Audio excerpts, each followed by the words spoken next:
শ্বশুর হালির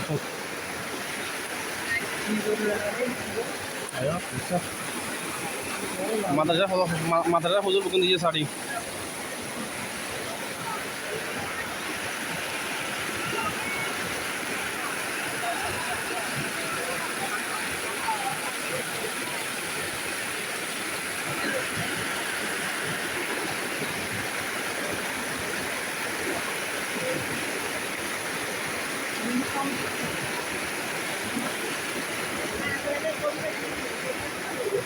চলো।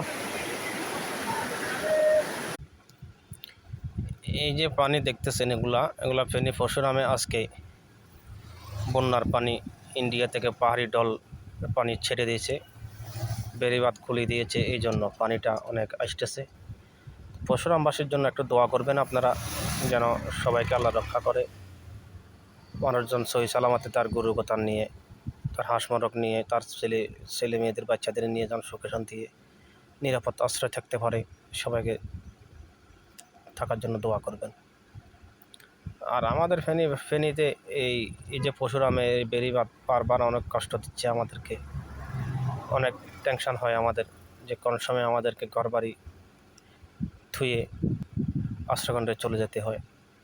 আসলে ভাগ্য এমন নির্মম, আল্লাহ বৃষ্টি দিলে কী করব, কিন্তু আমাদেরকে ইন্ডিয়ার পানি চাবার কারণে আমাদের বেশি অশান্তি হয়। আজকে 2 বছর অনেক অশান্তিতে ভোগ করতেছি।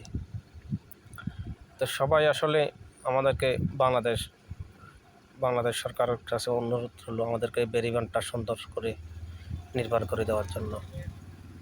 এ হলো আমাদের অকুল আবেদন।